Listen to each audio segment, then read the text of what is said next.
So hello everyone, তোমরা সবাই কেমন আছো? আমি তো অনেক ভালো আছি। তো আজকে চলে আসলাম আরও একটা নতুন ভিডিও নিয়ে। তোমরা তো দেখেছিলে আগের ভিডিওতে তোমাদের বলেছিলাম আমরা নাথুলা চায়না বর্ডার ঘুরে আজকে চলে এসেছি বিখ্যাত বাবা মন্দির। সিকিমের এই বাবা মন্দিরটি ভারতীয় সেনা সাহসী জওয়ান ও হরভজন সিং এর স্মৃতিতে তৈরি। ওই দূরে দেখতে পাচ্ছ নয়নদার বর্ষা গল্প করছে, সেটাকে একটু ভিডিওতে হালকা করে ক্যাপচার করে নিয়েছি। তবে এই বাবা মন্দিরের সম্বন্ধে আমার কোনো সেরকম নলেজ নেই, তবে আমার হাজবেন্ডের কাছে শুনেছি 1968 সালে নাকি নাথুলা সীমান্ত এলাকায় দায়িত্ব পালন করার সময় দুর্ঘটনায় শহীদ হন বাবা হরভজন সিং। ওনার মৃত্যুর পর থেকেই নাকি একটি লোকমুখে প্রচলিত রয়েছে কথা যে বাবা হরভজন সিং নাকি আজও দেশের সীমান্ত পাহারা দেন। তাদের স্থানীয় মানুষদেরও মনে হয়েছে বা বিশ্বাস তিনি মৃত্যুর পরেও নিজের দায়িত্ব ছেড়ে যাননি, তাই তার নামে বাবা মন্দিরটি তৈরি হয়েছে। আমার হাজবেন্ড এটাও বলছিল ওনার নামে নাকি এখনো প্রতি বছর একটি ট্রেনের টিকিট করা হয়। যাই হোক, অনেক বকে ফেললাম। তো মন্দিরে পৌঁছে প্রথমেই তোমাদেরকে চারপাশের সুন্দর দৃশ্যটা একটু দেখালাম, তারপর ধীরে ধীরে মন্দিরের ভেতরের অংশ চারপাশটা আমার বর একটু ভিডিও করে নিল। আর এখানে একটা ছোট মিউজিয়াম আছে, মিউজিয়ামের মধ্যে কি কি আছে সেগুলোও তোমাদেরকে একটু ঘুরে দেখালাম। ছিল বাবা হরভজন সিং এর ব্যবহৃত কিছু জিনিসপত্র, পুরনো ছবি, ইউনিফর্ম, তার জীবন ও কর্মের নানা স্মৃতি, অনেক কিছুই ছিল, সেগুলো তোমাদেরকে একটু ভালো করে নিয়েছিল আমার হাজবেন্ড। আর মিউজিয়ামের এই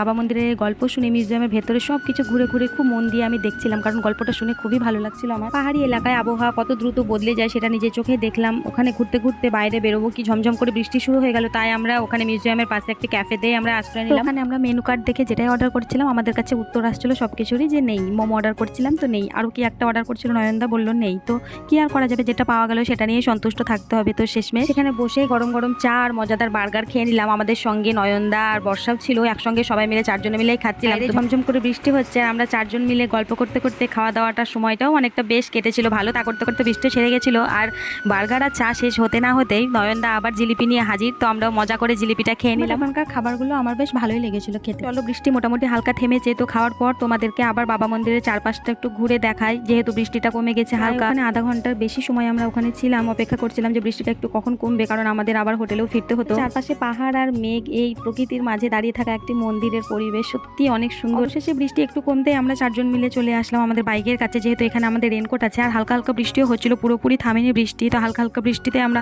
অনেকটা আমাদের হোটেল এখান থেকে তো যেতে যেতে প্রায় ভিজে যাব, তাই আমরা সবাই মিলে রেনকোট পরে নিচ্ছিলাম।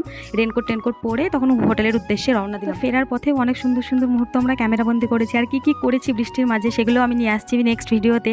তো ভালো লাগলে like, comment, share and subscribe করে দিও। আসছি নেক্সট ভিডিওতে। তো বাই।